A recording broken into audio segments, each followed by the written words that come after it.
Emergency responders practice together to help protect Shawnee Mission students. First graders get a chance to be design engineers by reimagining items in their classroom. A new group of experts working together makes a noticeable difference in Shawnee Mission's sustainability efforts. And weeks of design and planning are over. Now it's time for district robotics teams to put their creations to the test. It's all ahead on this episode of Spotlight on Shawnee Mission. Welcome to Spotlight on Shawnee Mission. I'm your host, Leanne Neal. Highlands Elementary is a great place for learning, and usually the students are children. But one week when school was not in session, the empty building provided an ideal spot for a new set of students, Northeast Johnson County law enforcement officers and emergency responders. The guns are fake, but the situations these officers are role-playing are important in case the threat is ever real. As you come around that corner, would it not be to your advantage to keep that cover as long as possible? Law enforcement from Fairway, Leawood, Merriam, Mission, Roland Park, Westwood, and Prairie Village joined in this active shooter scenario training. It was a chance to go beyond simply making plans to actually putting a plan into action. We got another guy at the end of the hall, so we got two down right here. To make the training as realistic as possible, people are brought in to role-play the victims and the bad guys. Help! Evan Westhoff has helped for several years. He also happens to be a Highlands alumnus. Before a scenario starts, we're kind of told basic roles of what we're going to do, like if we're going to run, if we're injured, if we're screaming. And so we're going to give in like some heads up what to do, and then when the scenario's hot, we just run it. In one scenario, he got to team up with his buddy, a fellow Highlands alumnus, Lucas Fleming. We were two shooters. We were to come around a hallway and engage the entry team, try to split them up a little bit and catch them off guard. But they handled it pretty well both times. We really weren't able to get much headway in, and they did a very good job. Close door left.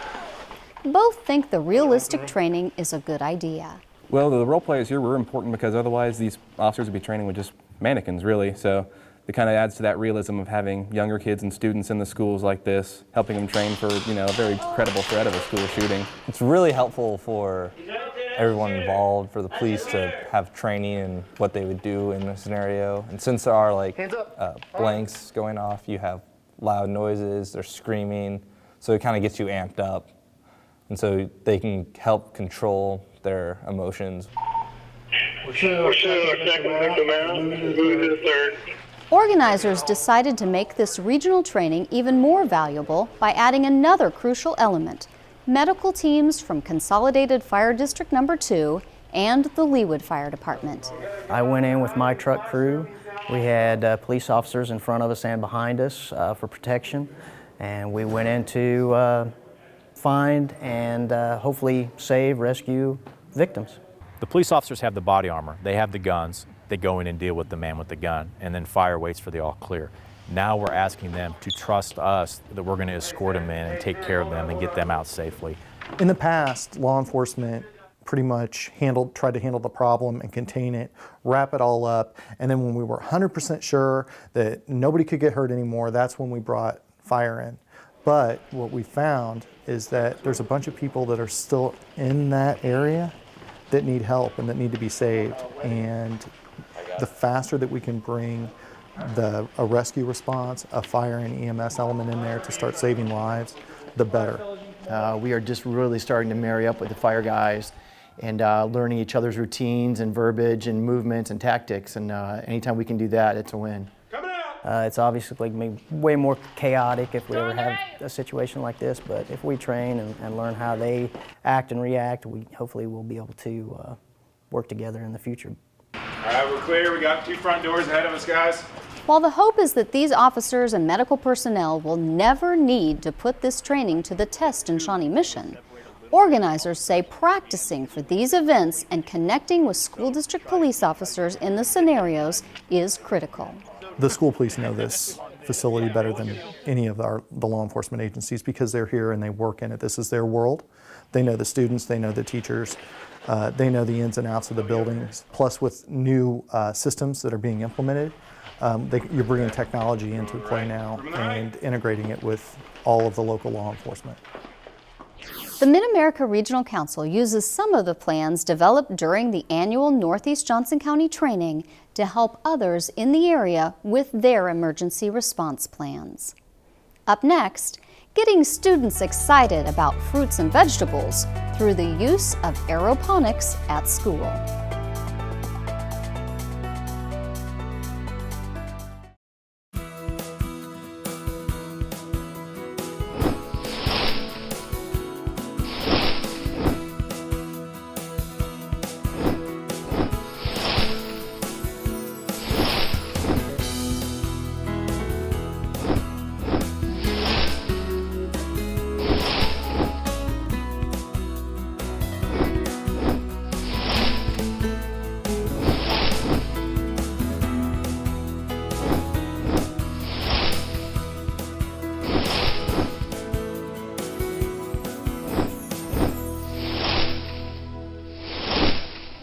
Hi, I'm Tate, and I read this fantastic book called Ginger Snap by Patricia Riley Giff.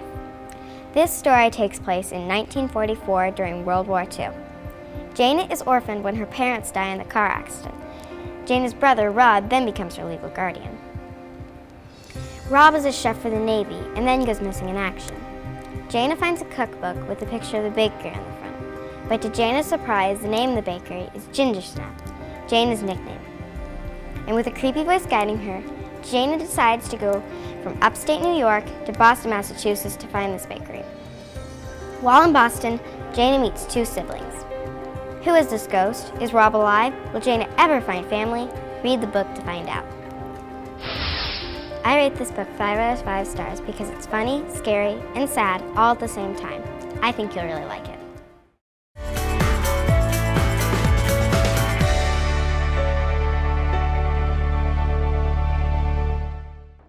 Welcome back. What does sustainability look like in Shawnee Mission?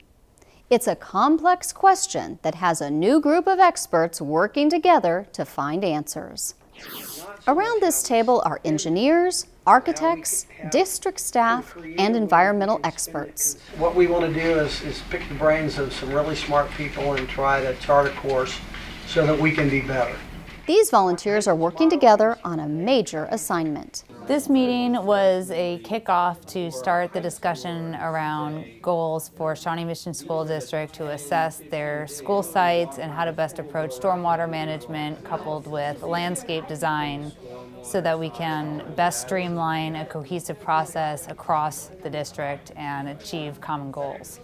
As the district's coordinator of sustainability and community engagement, Joan Levins helps guide this new advisory team as well as other green efforts in the schools. Dr. Henson laid out a vision for the district that we would manage our resources responsibly, that we would be good stewards of our land where our buildings are situated, of recycling, manage recycling and composting in our buildings, and integrate all of that into our curriculum so that our students know from an early age ways in which they can make a difference. I'm Katie Turk and I'm a junior at South. Included in this landscape planning advisory team, 2 Shawnee Mission engineering students and their instructor. My students in civil engineering and architecture have been chosen to participate in a sustainability study, particularly interested in incorporating the sustainability concepts from my curriculum into a real-life project for them. Even in this inaugural meeting, the students say they learned a lot. It was very interesting. It's a lot different from what we're doing, all the real-world applications and all the brainstorming and stuff that actually goes into massive projects like this is very interesting. There were some things that I didn't understand because, I mean, I'm only in my first level of this class, but it was interesting to see what we've learned about ponds and water and all that stuff. We kind of just learned about that a month ago, so it's kind of cool to hear them actually talk about it and planning to do that in a project. Oh, this is a fantastic opportunity for the students. These are subjects that we've already studied and covered, and so now they're going to be able to possibly use their own skills, thoughts, creativity, and bring it to this design. And so I'm looking very forward to seeing their ideas come to fruition. We had a great meeting today. We had some great community experts working with us today who shared their thoughts on how we might go forward to create living learning spaces for our students, to work with our community members, and it would be a great opportunity to provide our students with skills they need for future careers and future opportunities to just learn more about where they live and how they fit into our community and in our world. For many of the students, it begins with recycling and composting in the school cafeterias. Levin says student and staff-led efforts started many of the individual school recycling and compost programs. In several of our schools, it was a project-based learning opportunity. The teachers and the students decided on their own to start this initiative.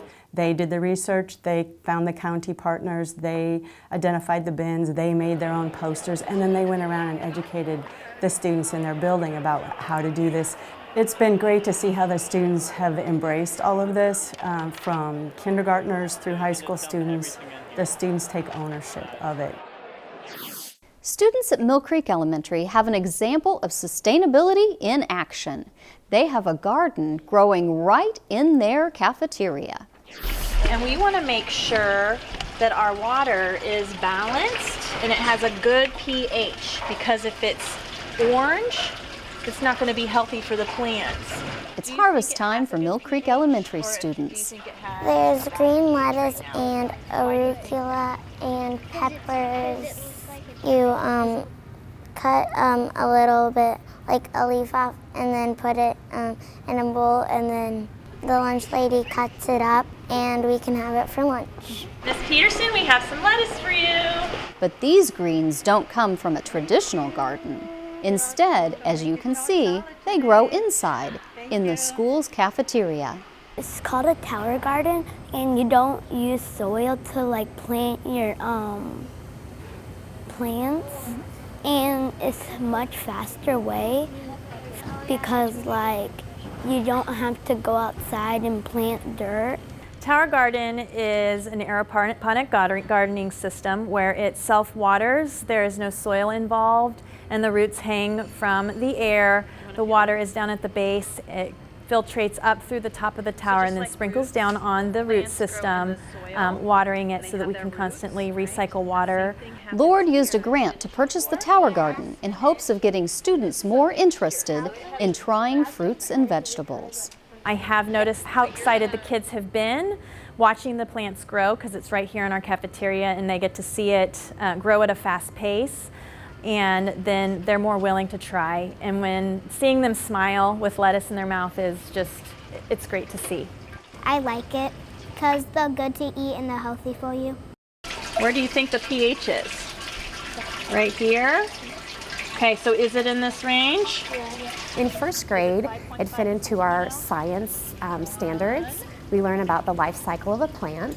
So through studying the tower garden, we were able to take learning about the life cycle of a plant to a whole new level. I was able to enrich and enhance their learning about the life cycle of a plant by tying it into the science of aeroponics. And they would write about the different stages of the tower garden. They would draw pictures as to what was going on with the plants. They would write sentences. In addition to this, they would make predictions as to what they thought would be going on with the tower garden the next time that we came in. I've enjoyed the interactions that I've gotten to have with the kids, and I've enjoyed the excitement and the collaboration, not only with the teachers and the students, but with the cafeteria as well. It's been this school-wide approach and collaboration to learning and promoting healthy initiatives and STEM education. One teacher is taking her students' learning to a higher level with the help of an ideas box. We'll show you what that's all about. Plus, prompting high school students to think about what comes next. It's still ahead when Spotlight on Shawnee Mission returns.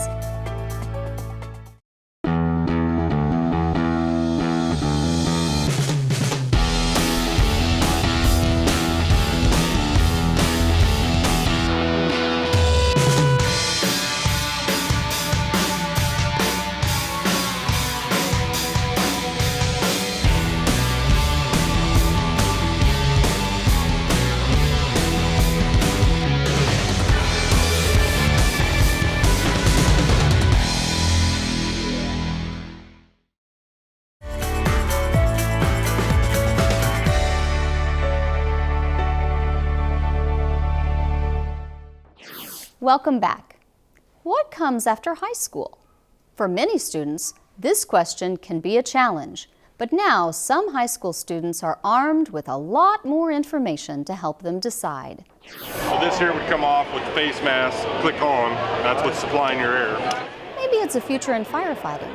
Maybe it's more education. These students had a chance to check it all out at the Horizons High School's Career, College, and Job Fair. We have 28 different organizations, vendors here, a variety of different trades for the kids to visit and kind of get an idea, a feel for what is out there for their future. They're giving us so much great information. They're helping us out a lot. I think it's a great way to help all the students figure out what they want to do. It's a great opportunity. This whole thing is actually helpful because, first of all, I probably wouldn't have known where to start. And then with people actually getting actual feedback, it'd be a lot better. After some research, Alexander says the welding or automotive programs at Johnson County Community College just might be the place for him. They give me advice like how to start out. If you have no experience, it's no problem because they'll help you out. Starting them early and getting them the information they need to know now helps them be prepared, and it definitely gets their brains thinking about things they really could see themselves doing in the future. In addition to questions about admission requirements and financial aid, Elmore says students want to know what community college is like. I think they're curious about our size, like how many students will be in the classroom with them. They're curious about ways they can get involved, jobs on campus, just kind of more of the fun things students do on our campus. Horizons teachers say the career fair gives their students the chance to ask plenty of questions. I hope they're finding out what requirements they need to fulfill to apply to community colleges. I hope that they're finding out more information about what certain careers entail, such as welding or early childhood education. I hope they're finding out that if they want to go to cosmetology school, they just don't have one option. Kansas City Royals representative Kurt Nelson is here telling students about all of the team's job opportunities. You think about the players on the field, and they're, of course, the key component of what we do, because that's what people come out to see. But there's so many other career opportunities and ways that you can be involved, that people can be involved, that don't have to do with things on the field. I think this program is important because it encourages us to look beyond just high school and want more in life. They've given me advice to actually go to school and not just working like a simple job, fast food restaurant, to do more. It's a great door to the future for them.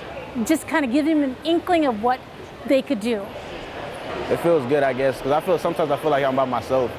So when this happens, it really works out. It really works out for me. I think this is important for our students because it makes them think about what happens after graduation. For a lot of them, all they think about is getting to that graduation day, and I want them to think past that day and have a plan for what will happen in August after they've graduated. The Career, College, and Job Fair was open to all of Horizons students. Some first graders are learning design and building skills as they strive to improve ordinary items found in their classroom. So design engineers, the world really needs them, and it's really fun, an important job. And we have a good time, and we get to build stuff that really makes a difference in the community and helps people. These students at Trailwood Elementary are part of Dyson's Ideas Box project. The kids first start out by learning what a design engineer is, and they draw a picture of what they think it is, and they usually have hard hats and hammers and things like that. Through the program, students not only learn what design engineers do, they get to become them. What they're doing is they're taking ordinary concepts such as the chair or the desk, and they're reverse engineering these into even make them more useful and more practical for actual real life use. It's really cool. It's actually a concept we learn as engineers. One of the first things we do in college is we actually take an object and try to redesign it to make it even better. And this is where some of the greatest concepts come from. It's just common household items, and we can take household items and make them even better. Lydia was part of the group working on a better design for their teacher's stool. So we're making a stool where it has storage in it, and then the stool used to be just gray and brown, so we decided to make it colorful and have a cushion on it so then it will be soft when you sit on it. We're making a chair. We got most all of it done, and well, not everything did good, but sometimes you have to redo it, and only one time you had to redo it. And so it's just a really exciting opportunity for the kids to really get to learn. I mean, I don't think when we were growing up it was ever something we really were taught was how to be a design engineer. So it's just a really exciting thing just to see these first graders and just all the information that they're learning. So it's really cool to be a part of this. Dagny's group chose to build a better, more organized workspace. We were working on a desk designer. We tried to make it so it doesn't get too messy, and so it worked out good because we glued it and we tested it out a lot. A third group chose to design paper that wouldn't give paper cuts. Teacher Tracy Warren says the projects have taken her students' thinking to another level. To be quite honest, they've blown me away with what they've come up with. The day that we brainstormed items around the classroom, I just couldn't believe some of the things they came up with, and they were very real and very, very practical. Her students have their own ideas about what makes this project something special. I get to express my creativity and build something that's kind of like, woo, yeah, it's so awesome. You get to create and no one tells you what to do, and you're just gonna have fun and you're gonna create new stuff. I think they really liked it. There was a lot of enthusiasm and excitement and a lot of creative ideas, and I bet that they'll beg Mrs. Warren to let them do other projects throughout the rest of the year. I really want to be an engineer. It's really fun, but you do get really frustrated, but it doesn't matter. It's the part of the job. You're supposed to get frustrated. That's the part. And if you don't get frustrated and you always get it right, then it's fine. It's just the same. The James Dyson Foundation developed the Ideas Box to help teachers nurture the creativity and skills needed for the next generation of engineers. Up next, Shawnee Mission Robotics engineers put their ideas to the test in regional competition.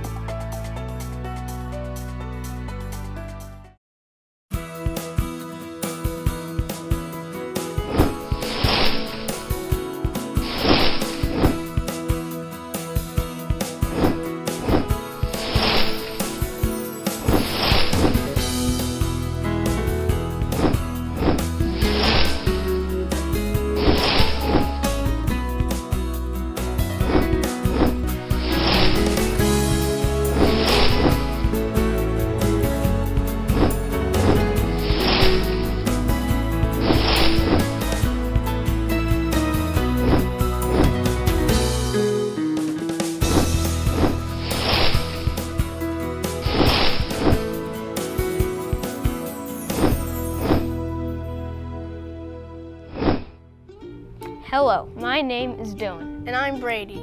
We read the book Escape from Mr. Limoncello's Library by Chris Gravenstein. This was a very exciting book, and if you have a good imagination, this book is for you. It all starts when Dr. Zinchenko, a very famous librarian, builds a new library that breaks the laws of physics and will blow your mind. A boy named Kyle Keeley and his friends really want to see it. Well, you have to write an essay to get in. And even if they do get in, the challenges they face inside will be even harder. So what is inside that library? Books? Games?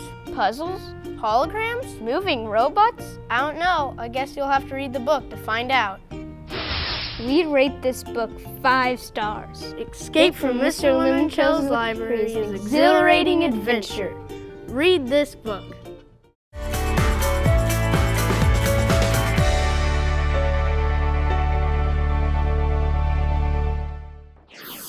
Welcome back. Robotics teams representing all 5 high schools in Shawnee Mission had a chance to put 6 weeks of hard work to the test at the first robotics regional competition. 6 weeks of brainstorming, building, and testing all comes down to this. It's head-to-head competition time for high school teams in the first robotics regional competition. So this year our robot has to disarm a whole bunch of various traps and defenses to launch kind of kickball type things into the castle. And then there's a low goal and a high goal, and you can score in both of those or disable various traps to make it easier for other robots. It's been pretty stressful over the last few weeks because We've been time crunching hours in to get our robot done. I think it's our best robot that we've ever had over the last 4 years I've been in robotics. This is the only competition during the season we do besides a small off-season one in the fall. So it's pretty intense. The atmosphere is great. A lot of teams here, a lot of schools. Today is a day of competing, a day of minds that come up with all kinds of ideas to a problem that they've been faced with. It's amazing when you look from every single team how different every single robot is, that we can come up with such a wide variety with 60 different teams, 60 different, totally different functional robots, and what they choose to feature as their strong point. We need a wrench to loosen it just a little bit. To get to this point, teams have already put in a lot of work. The design process really starts with looking at the game manual, which is about 150 pages.